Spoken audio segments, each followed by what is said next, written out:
Now let us start some problem based on the property of the determinant. Before this we have revised about the property of the determinants, जो कि हम पिछले video में आप देख चुके हैं. फिर से हम लोग एक बार रिवाइज कर लें. The first property of the determinant was that if row and the column of any determinant are interchanged, then the value of the determinant remain unchanged, remain same or unchanged. पहली property थी कि यदि किसी determinant के रो और column को interchange कर दिया जाए तो डिटर्मिनेंट की वैल्यू पर कोई असर नहीं होता था, यानी कि डिटर्मिनेंट की वैल्यू जो पहले थी वही बाद में रहेगी after changing the row and column. This is the first property. Second property क्या थी? सेकंड प्रॉपर्टी थी if any two rows and columns of the determinant are interchange then the sign of determinant will be changed. क्या होता था कि यदि किसी determinant के दो रो या दो कॉलम को इंटरचेंज कर दिया जाए तो डिटर्मिनेंट का साइन चेंज हो जाता था. अगर पॉजिटिव साइन है तो नेगेटिव हो जाएगा डिटर्मिनेंट का साइन, और नेगेटिव है तो पॉजिटिव हो जाएगा. थर्ड प्रॉपर्टी हम लोगों ने क्या पढ़ी थी?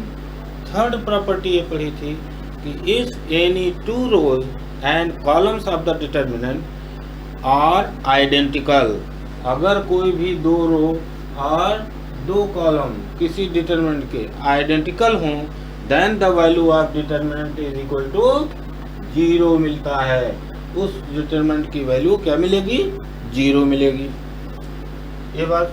फोर्थ प्रॉपर्टी हम लोगों ने क्या पढ़ी थी? फोर्थ प्रॉपर्टी पढ़ी थी कि if the element of any row और column are multiplied by any constant k, then the value of determinant is equal to k of that determinant. ये बात समझ में आई?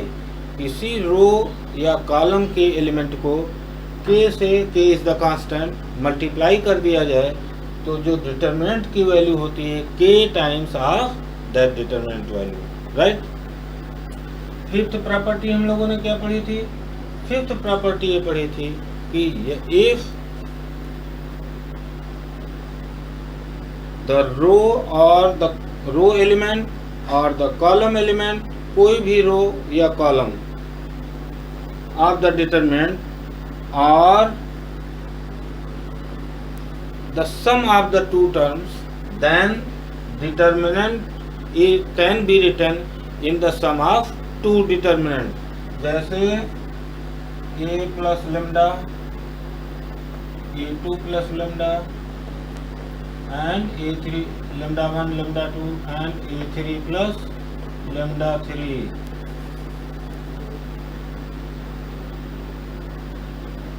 ये मान लीजिए b c d x y z. then this determinant can be written as, कैसे लिखा जाता है? sum of the two determinant. वो दोनों डिटर्मिनेंट क्या होंगे?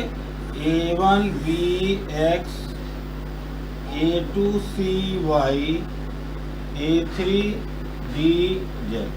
एक डिटर्मिनेंट ये plus lambda 1 b x, lambda 1 b x, lambda 2 c y and lambda 3 d z. Right. Any determinant, ये बहुत इंपॉर्टेंट है कि यदि किसी डिटर्मिनेंट के एलिमेंट, रो या कॉलम के element sum of two terms हों then determinant can be written as a sum of two determinant like this. and sixth property हम लोगों ने क्या देखी थी? sixth property ये थी कि if किसी भी रो के एलिमेंट या कॉलम के एलिमेंट को किसी कांस्टेंट से मल्टीप्लाई करके किसी भी अनदर रो या कॉलम में के एलिमेंट में ऐड कर दिया जाए तो the value of determinant remain unchange. जैसे a1 प्लस 2x कर दिया जाए, a2 प्लस 2y कर दिया जाए, a3 प्लस 2z कर दिया जाए, तो डिटरमिनेंट की वैल्यू पर कोई असर नहीं होता है। The value of determinant remain unchange. This is the sixth property. Now let us solve some problems based on these properties. Suppose your question is a determinant. First question, suppose x plus a, y plus b, z plus c. First question, we have to prove that without expanding this determinant, we have to prove that this is equal to 0. यानी कि only using the property of the determinant. तो अब यहाँ पर देखिए कैसे हम proof करेंगे। विदाउट एक्सपेंडिंग कह रहा है, एक्सपेंड नहीं करना है हमें। Only by using the property we have to prove that this is equal to 0. हम जानते हैं कि थर्ड प्रॉपर्टी जो हमारी थी वो क्या थी कि if any two rows and the column of the determinant are identical, then तो क्या होती थी, उस डिटरमिनेंट की वैल्यू 0 हो जाती थी। यानी कि थर्ड प्रॉपर्टी को हम यहाँ अप्लाई करेंगे। कैसे अप्लाई करेंगे? बाई यूजिंग एडिशन और सब्ट्रैक्शन, जो भी हो, रो एडिशन या कॉलम से ऐड करके हम क्या करेंगे, इसकी दो रो या दो कॉलम को आइडेंटिकल कर देंगे। यानी कि हम क्या करें, देखिए यहाँ भी x प्लस ए है। यदि हम column first and column first में कॉलम सेकंड को प्लस कर दें, then we will get x plus a here, यहाँ y plus b मिल जाएगा, यहाँ z plus c मिल जाएगा। एंड दो रो दो कॉलम्स क्या हैं, इस डिटरमिनेंट के आइडेंटिकल हो जाएंगे और इस डिटरमिनेंट की वैल्यू 0 हो जाएगी। हमें एक्सपेंड भी नहीं करना होगा। तो क्या लिखेंगे, बाई अप्लाइंग, यहाँ लिखें by applying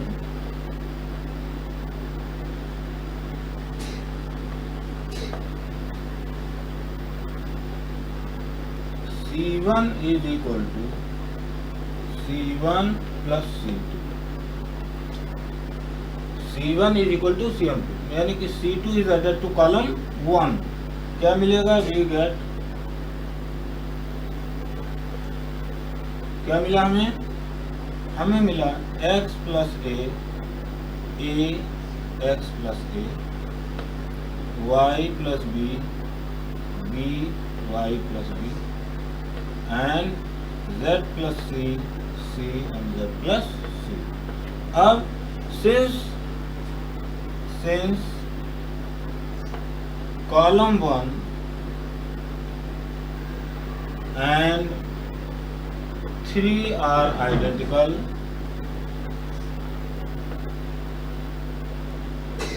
column 1 and column 3 are identical, hence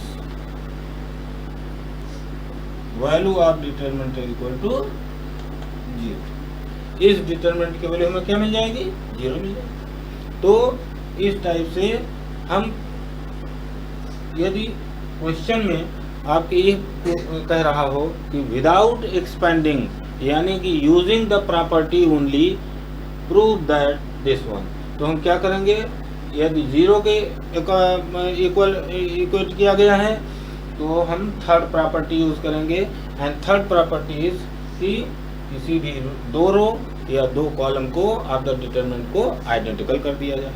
right. Second question, ये बात समझ में आ गई।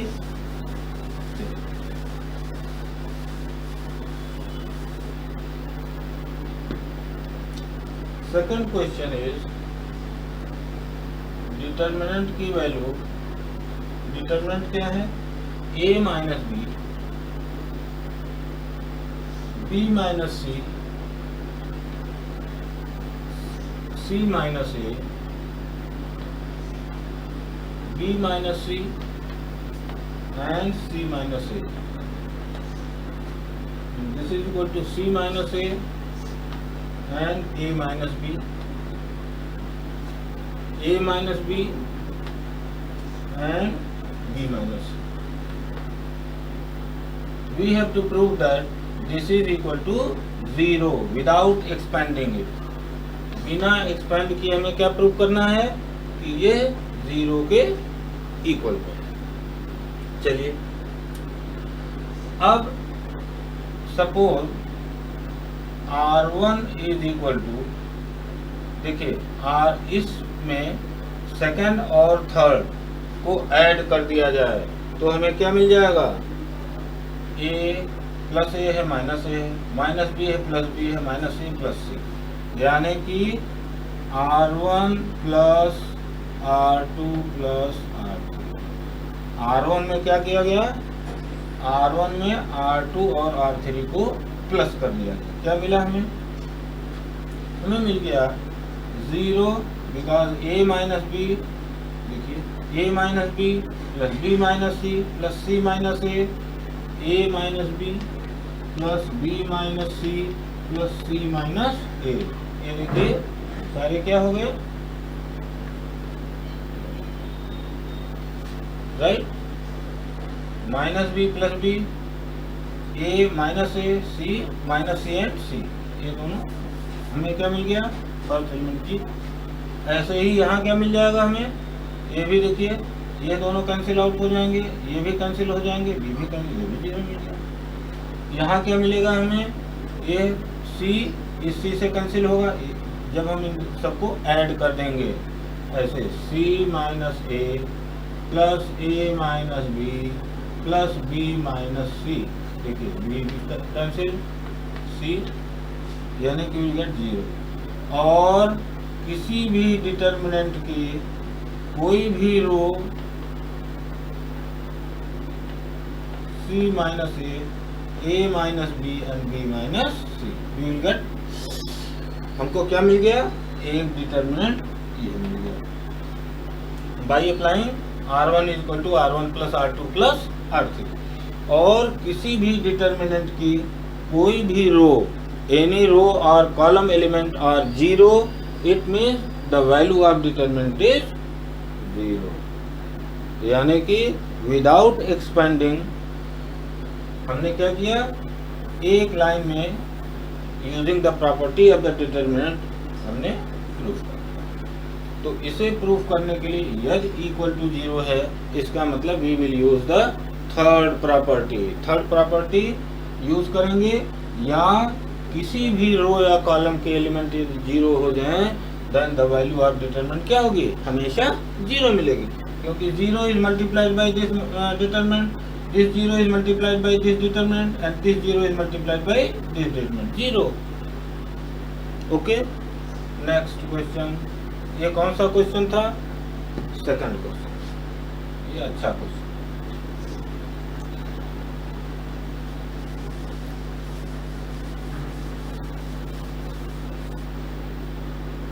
Now suppose third question, a determinant is क्या है, 2, 7, 65, 3, 8 and 75,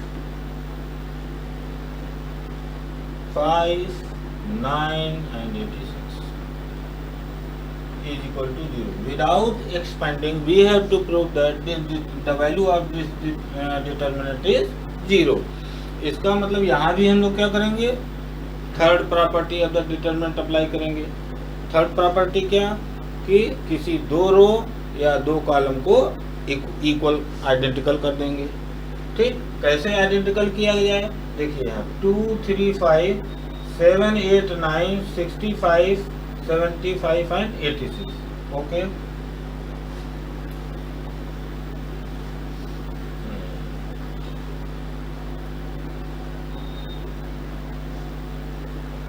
क्या किया जाए,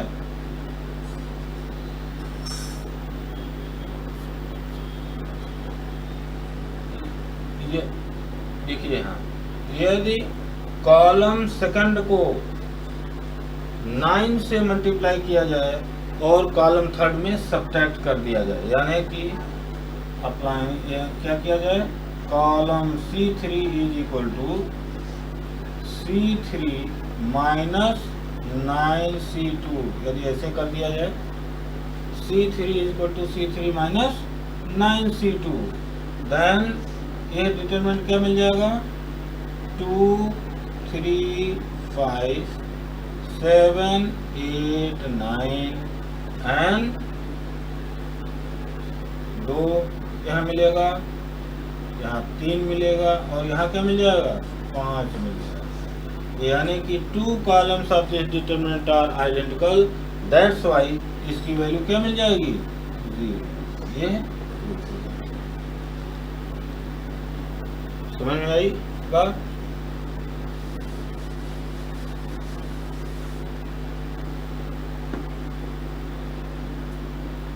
देखिए एक ये भी क्वेश्चन अच्छा क्वेश्चन है, 5th क्वेश्चन है, क्या determinant is B plus C,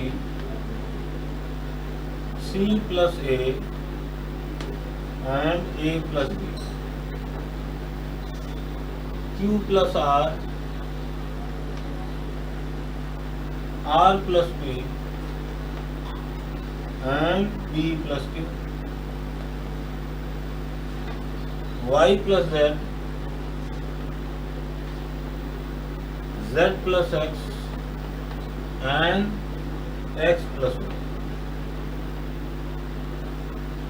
equal to 2 into APX BQI and CRZ. Without expanding, we have to prove that this is equal to 2 times of this determinant, right? Now LHS is equal to, यदि हम लेकर के चलें, क्या किया जाए इसमें,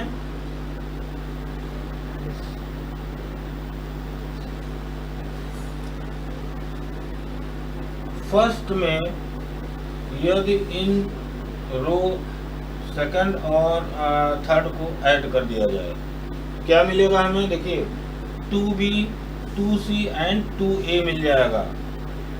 क्या किया जाए, LHS से हम लेकर के चलें,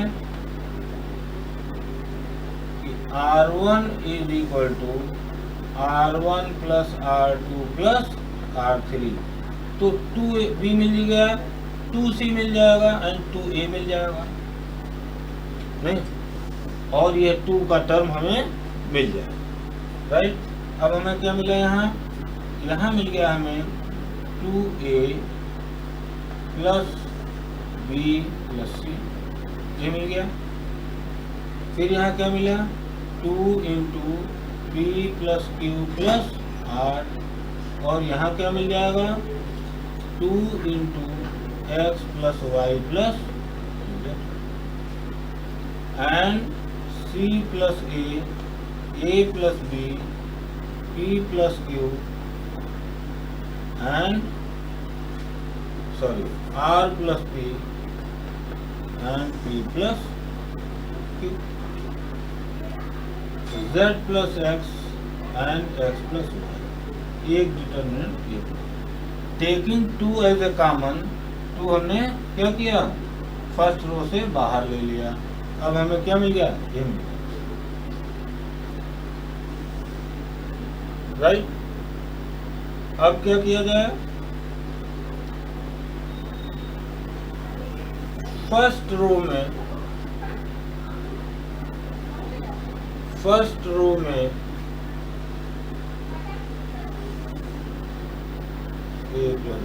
ठीक, फर्स्ट रो में यदि सेकंड रो को माइनस कर दिया जाए तो हमें क्या मिल जाएगा यहाँ B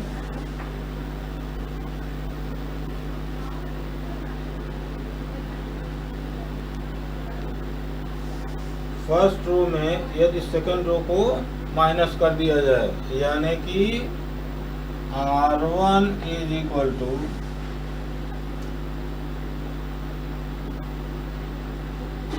R1 minus R2 minus R3 कर दिया जाए। देखिए a plus B plus C, ये a plus B plus C दोनों कैंसिल्ड आउट हो जाएंगे। क्या मिलेगा हमें माइनस ए, यहाँ मिल जाएगा पी क्यू आर, ये कैंसिल हो जाएंगे। यहाँ क्या मिल जाएगा हमें माइनस पी मिल जाएगा। यहाँ क्या मिलेगा, यहाँ यदि कैंसिल कर दिया जाए तो हमें क्या मिल जाएगा माइनस z, यहाँ मिल जाएगा हमें माइनस z, नहीं x plus Y plus Z, X plus Y plus Z, minus X मिलेगा, माइनस एक्स, राइट। अच्छा, अब यहाँ पर क्या मिला हमें c plus A and a plus b, यानी कि c प्लस ए एंड यहाँ क्या मिल गया r प्लस p। अब दूसरा काम क्या किया जाए, यहीं पर एक एप्लीकेशन और दे दिया जाए, क्या कि R2 माइनस दिस, यदि R2 में से इसे हम प्लस कर दें तो ये C कैंसिल हो जाएगा, A कैंसिल हो जाएगा, हमें क्या मिलेगा केवल C मिलेगा, राइट। यानी कि यह काम करने के बाद R2 is equal to R2 plus R1 कर देंगे। तो R2 प्लस R1 कर देंगे, फिर हमें क्या मिलेगा C plus A plus minus ए, यानी कि यहाँ केवल C मिला। यहाँ क्या मिलेगा R, यहाँ केवल R मिल जाएगा, और यहाँ क्या मिल जाएगा Z मिल जाएगा, क्योंकि Z plus x minus x, minus x minus x cancel out हो जाएगा। और क्या मिल गया हमें, अब यहाँ मिल जाएगा a प्लस बी, यहाँ क्या मिल गया p प्लस क्यू, और यहाँ क्या मिल गया x प्लस वाई, क्योंकि थर्ड रो में हमने कोई काम नहीं किया, राइट। अच्छा, अब यदि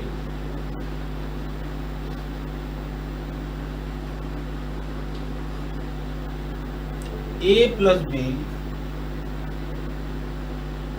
p plus Q, x plus Y, ठीक।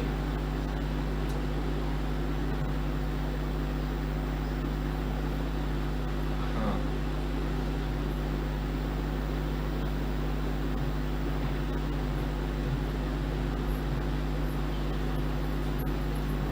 अच्छा, अब यही एक ऑपरेशन और कर दिया जाए कि थर्ड रो में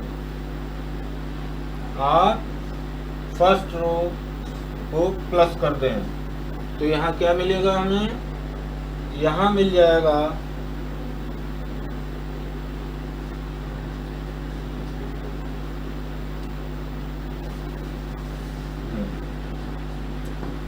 यानी कि by applying R3 is equal to R3 plus R1, R3 plus R1। अब हमें क्या मिला, अब हमें जो डिटरमिनेंट मिलेगा minus A, 2 into minus A, P and minus X, right. यहाँ क्या मिला, यहाँ मिल जाएगा बी, यानी कि सी, एंड यहाँ मिल गया बी, यहाँ मिल गया बी, ठीक। यहाँ क्या मिलेगा आर, और यहाँ क्या मिल गया क्यू, यहाँ क्या मिलेगा जेड, और यहाँ क्या मिल गया Y, right.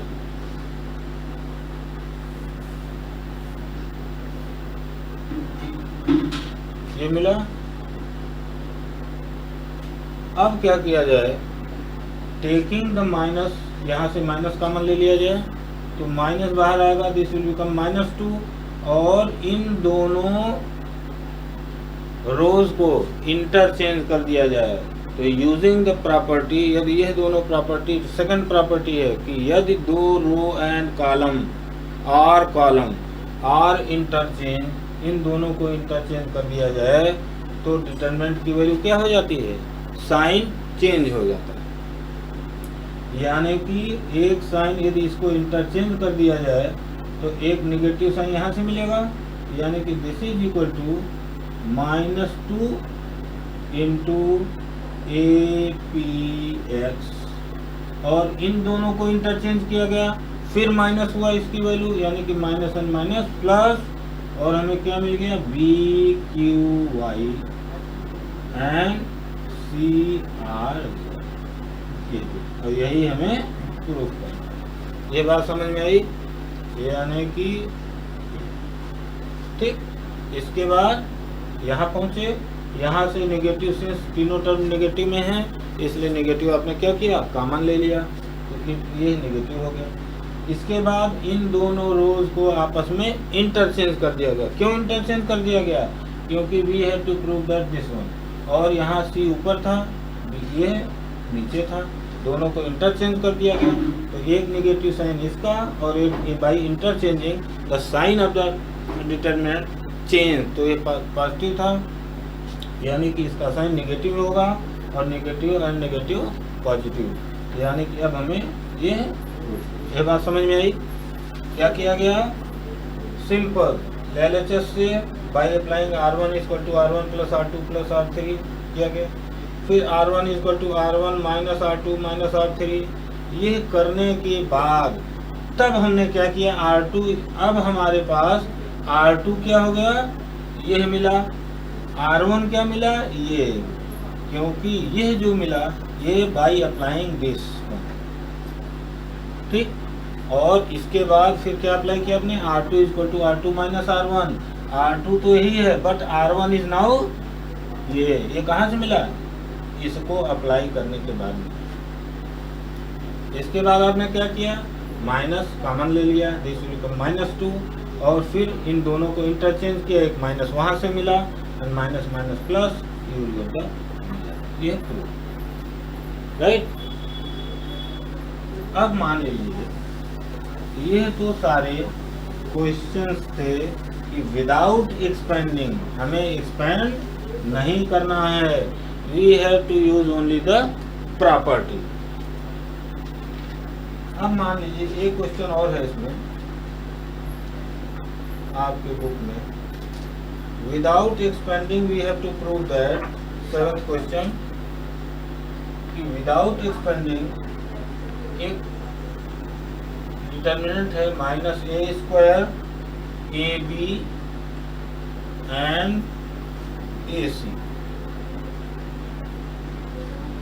BA -b² and BC, CA CB and -c² is equal to 4a² b² c², a² b² c, ये हमें प्रूव करना। Without expanding we have to prove that minus this determinant is equal to 4a² b²। चलिए expand नहीं करना है, expand नहीं करना है तो क्या किया जा सकता है, फर्स्ट रो से A कॉमन ले लिया जाए, सेकंड रो से B कॉमन ले लिया जाए, एंड थर्ड रो से C कॉमन ले लिया जाए। क्या मिलेगा हमें, हमें मिल जाएगा ABC, फर्स्ट रो से A कॉमन लिया गया, सेकंड रो से B कॉमन लिया गया, एंड थर्ड रो से C कॉमन ले लिया। क्या मिला यहाँ, -a b c, यहाँ क्या मिल गया, a -b and C. Third row से हम लोगों ने क्या किया, सी कॉमन लिया, क्या मिलेगा यहाँ A and B minus C. क्या लिख देंगे, by taking the common A from first row, B from second row and by, ऐसे लिख देंगे by taking common A B C from first row, second row and third. ये हमें मिल गया। अब क्या किया जाए, अब यदि R2 में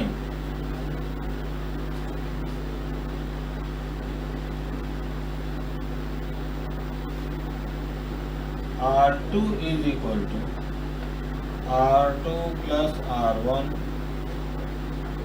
and R3 is equal to, चलिए R2 is equal to R2 plus R1 कर दिया जाए, क्या हमें मिला, हमें मिल जाएगा minus A B c 0 0 2 c and a B minus c. इसमें भी R1 को प्लस कर दिया जाए, क्या मिलेगा, R3 is equal to R3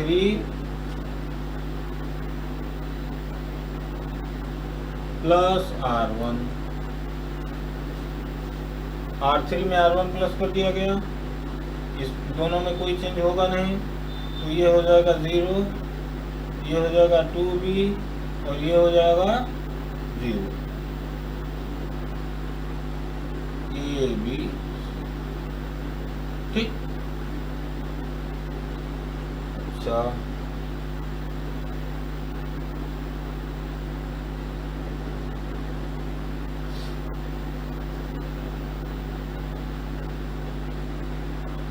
अब इसे एक्सपेंड कर दिया जाए। देखिए माइनस यहाँ से कॉमन ले लिया गया, ये माइनस रहने दीजिए। Now this is equal to क्या हो जाएगा, ए बी सी। अब देखिए minus A into this minus 4bc, ये क्या हो जाएगा, on expanding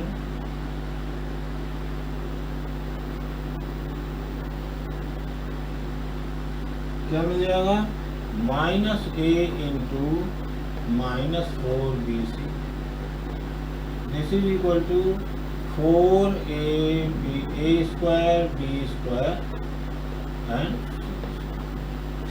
4a square b square and c square, and यही हमें प्रूव करना है, राइट। क्योंकि इन दोनों का टर्म क्या हो गया, 0 हो जाएगा। देखिए b into 0 minus 0 0, c into 0 minus 0 0, तो केवल आपको 4a square b square c square, right.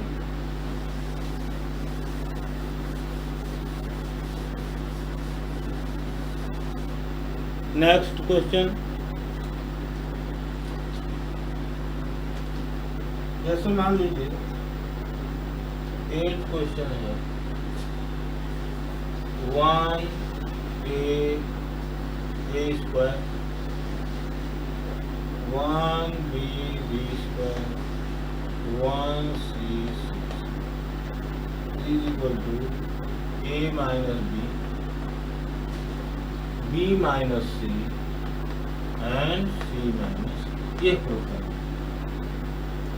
Using the property of the determinant, ये प्रूफ करना है। हम क्या करेंगे, हमें अब यहाँ यह काम करने के लिए हमें क्या करना होगा, हमें यदि इन दोनों को हम 0 छोटा करना होगा, शॉर्ट करना होगा। शॉर्ट करने के लिए क्या करेंगे, suppose by applying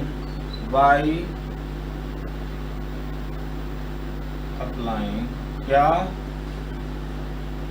R2 is equal to R2 minus R1 and R3 is equal to R3 minus R1। क्यों किया गया? इसलिए किया गया कि यहाँ भी 0 हो जाएगा और यहाँ भी 0 हो जाएगा। देखिए 1a स्क्वायर, यहाँ क्या मिल गया हमें? 0b minus A and B square minus A square. यहाँ क्या मिल जाएगा? 0c minus A C square minus A square. अब यदि हम देखिए यह दोनों किसी भी रो या कॉलम के दो एलिमेंट 0 हो जाएं, इसका मतलब क्या हो गया कि हमें केवल एक ही टर्म एक्सपेंड करना होगा। बाय यूजिंग दिस एलिमेंट इसकी वैल्यू 0 होगी, यूजिंग दिस एलिमेंट इसकी वैल्यू 0 होगी, और केवल एक ही टर्म को हमें एक्सपेंड करना होगा। इसलिए ऐसे क्वेश्चन में हम यह करते हैं कि कोई भी दो रो के एलिमेंट, फर्स्ट दो रो के या दो कॉलम के यह एलिमेंट, चाहे ये 0 हो जाए या ये 0 हो जाए या ये 0 हो जाए या ये दोनों 0 हो जाए, ये दोनों 0, कुछ भी हो जाए, अगर ये दो एलिमेंट 0 हो गए तो इससे हमें क्या बेनिफिट मिला कि हमें एक्सपेंड नहीं करना होगा। क्योंकि इससे एक्सपेंड करके देखिए, जैसे मान लीजिए 1 इंटू इसका एक्सपेंड करेंगे first element into determinant of this, तो इसका डिटरमिनेंट क्या हो जाएगा? Into b minus A into C square minus A square minus C minus A into B square minus A, B minus A into C square minus A square minus C minus A into B square minus A square minus A into, ये क्या मिल गया? देखिए a into this into this equal to 0, this into this equal to 0, यानी कि 0 मिल गया। यह भी क्या मिलेगा? 0 मिल जाएगा, यानी कि दोनों टर्म 0, एक ही बार हमें एक्सपेंड करना है। अब क्या करेंगे? सॉल्व कर लेंगे इसे। b माइनस ए हमें क्या लिखना है? a minus B, taking minus as A common, तो यहाँ माइनस बाहर ले लिया, ये हो गया a माइनस बी। यहाँ क्या हो गया? a माइनस सी माइनस ए का टर्म है, तो इसको हम लिख सकते हैं c minus A into C plus A, right, minus C minus A into B minus A into B plus ए। अब इन सब में से क्या कॉमन ले लिया गया? c माइनस ए कॉमन ले लिया गया। c माइनस ए कॉमन ले लेंगे तो हमें क्या मिलेगा? यहाँ मिल जाएगा minus A minus B and A plus C, minus यहाँ क्या मिल गया? B minus A into B plus A या ए प्लस बी। अब इन दोनों में से क्या कॉमन है? a माइनस बी कॉमन है, तो c this is equal to c minus A into A minus B. अब क्या मिला? a माइनस बी कॉमन ले लिया गया, तो यहाँ मिल गया माइनस ए माइनस सी। यहाँ से a माइनस बी कॉमन ले लेंगे तो ये क्या हो जाएगा? Plus plus A plus B and A goes out, क्या मिला? b minus C. This is equal to c minus A minus B and b minus, ये मिल गया, और यही हमें प्रूफ करना था। तो इस टाइप के क्वेश्चंस प्रूफ करने के लिए सबसे पहले हम लॉजिक क्या लगाएंगे, क्या सोचेंगे कि यह दो element either these two element or these two element or these two element or these two element or these two element or these, कोई भी सीक्वेंस में किसी रो या कॉलम के दो एलिमेंट अगर 0 हो जाते हैं तो उस केस में हमें क्या करना होगा? पूरा एक्सपेंड नहीं करना होगा, केवल एक एलिमेंट के लिए एक्सपेंड करना होगा and we will get the result. Right, ये बात समझ में आ गई। अब आइए next.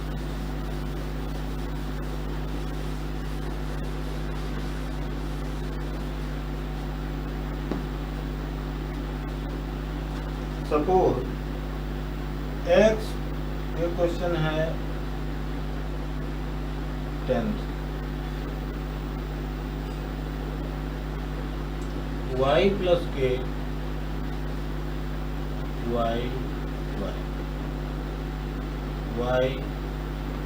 Plus K and y is equal to k square into 3y plus k। Suppose मान लीजिए हमें प्रूव करना है कि this determinant is equal to k square into 3y plus K using the property. ये नहीं कर रहा है कि एक्सपेंड नहीं करना है, एक्सपेंड भी करना है और सारे प्रॉपर्टी भी हमें यूज करनी है।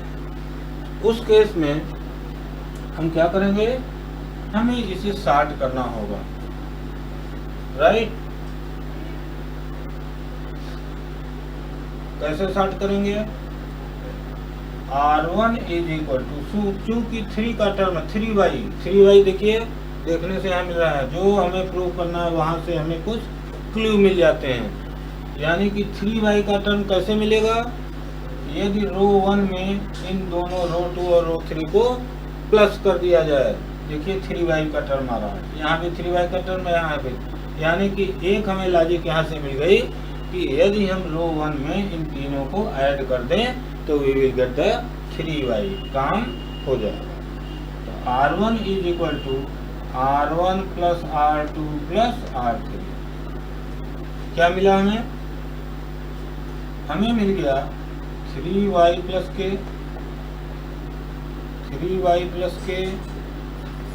एंड 3y प्लस के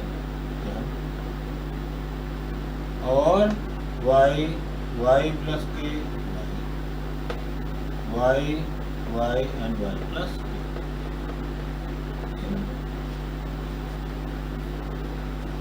3y प्लस के यहाँ बाहर हम ले सकते हैं, 3y प्लस के बाहर ले लेंगे, क्या मिलेगा यहाँ? आप इसे नेक्स्ट स्टेप में भी कर सकते हैं, इसे नेक्स्ट स्टेप मैंने यही कर लिया। यू विल गेट 1 हियर, यहाँ भी 1 मिल जाएगा और यहाँ भी 1 मिल जाएगा। राइट, अब क्या किया जाए, इसे और छोटा कर दिया जाए क्योंकि हमें एक्सपेंड ना करना पड़े, ज्यादा एक्सपेंड ना करना पड़े। क्या करें? Second column second minus column first, column third minus column first, तो ये 0 मिल जाएगा, ये भी 0 मिल जाएगा। केवल हमें 1 से एक्सपेंड करना होगा, एक एलिमेंट से ही केवल एक्सपेंड करना होगा। अदरवाइज इसको यदि एक्सपेंड किया जाए तो 1 into this minus 1 into product of this minus this plus 1 into product of this minus this.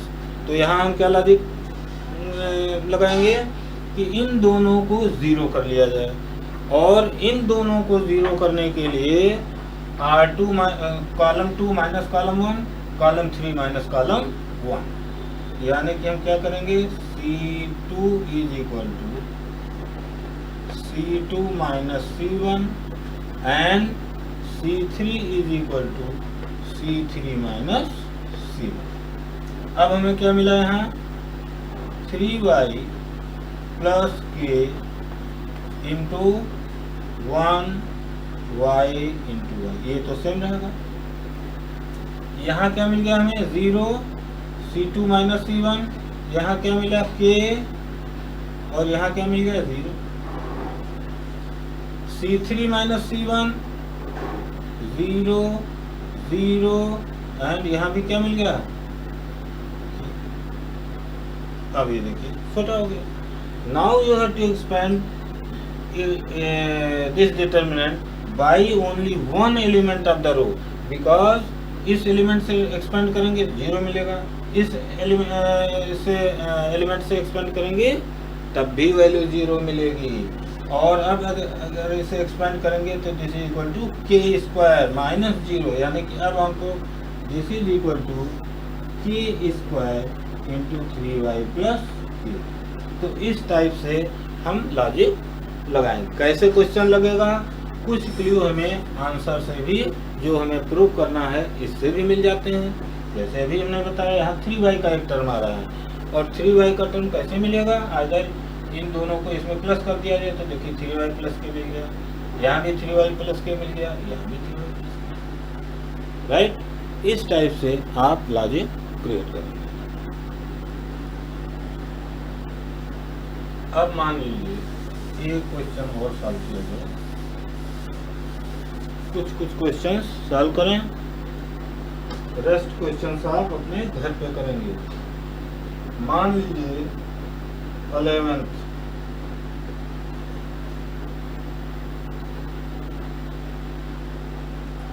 ऐसे इसमें भी है, देखिए इसमें भी आप यही करेंगे, x plus Y plus 2z,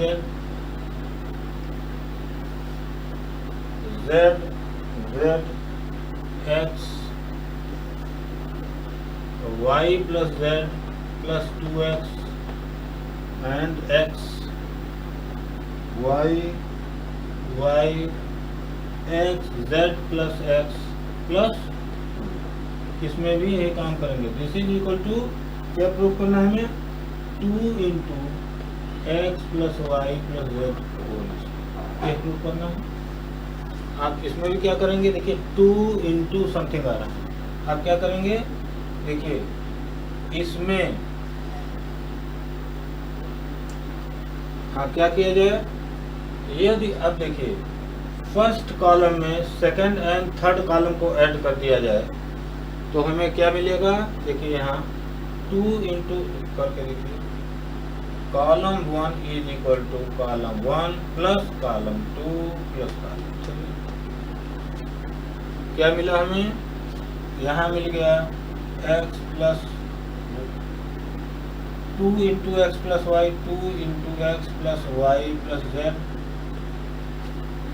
यहाँ भी क्या मिलेगा, 2 into X plus Y plus Z, यहाँ भी क्या मिलेगा, 2 into X plus Y plus Z, और ये सारे y plus Z plus 2x X Y Z plus x plus 2y।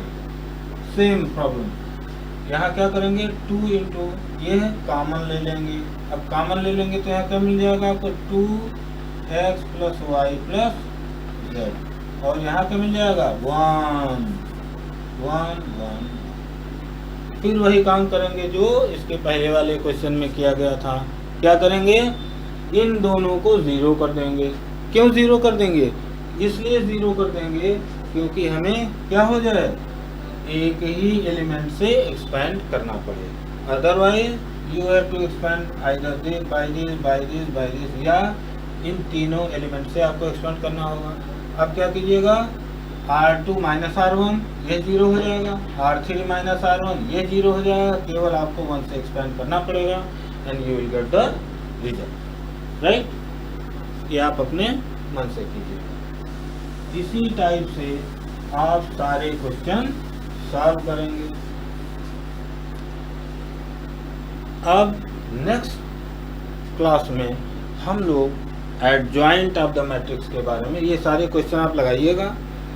कोई भी क्वेश्चन यदि नहीं आता है तो you have tried number of time, तमाम नंबर ऑफ टाइम आप ट्राई करें, क्योंकि खुद से जब तक आप ट्राई नहीं करेंगे, प्रैक्टिस नहीं करेंगे, तब तक आपको आइडिया नहीं मिलेगी।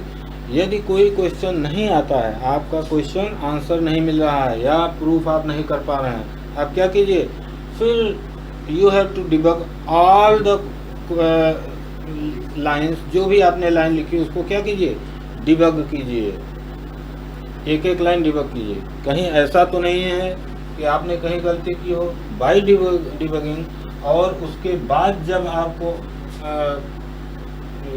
अपनी गलती मिलेगी, देन दिस विल, यह एक बहुत अच्छा अवसर होता है सीखने के लिए।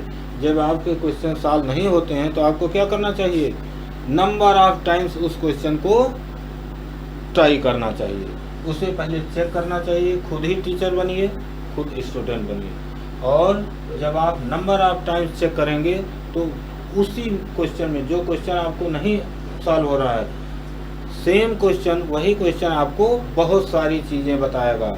उससे हम लोगों को क्या होती है, कभी भी आंसर आप कहीं मत देखिए, आप खुद सॉल्व कीजिए। ऐसा भी हो सकता है, कभी कभी ऐसा भी होता है कि आपने 3-4 बार वो क्वेश्चन सॉल्व किया और फिर भी आंसर आपको नहीं मिला, तो वहाँ एक चांस होता है कि आपने क्वेश्चन ही गलत उतारा हो। इसलिए सबसे पहला काम क्या करते हैं, जब भी क्वेश्चन को आप किताब से कॉपी करें, उसको रिपीट करें, रिवाइज करें, देख लें कहीं ऐसा तो नहीं कि आपने क्वेश्चन ही गलत उतारा, क्योंकि उससे सारी मेहनत हम लोगों की क्या हो जाती है, बर्बाद हो जाती है। तो इसलिए कोई भी अगर क्वेश्चन नहीं आता है, उसे नंबर ऑफ टाइम्स आप सॉल्व करें, right. On the next video हम लोग क्या डिस्कस करेंगे, adjoint of a very important topic, adjoint of the matrix, right. Okay.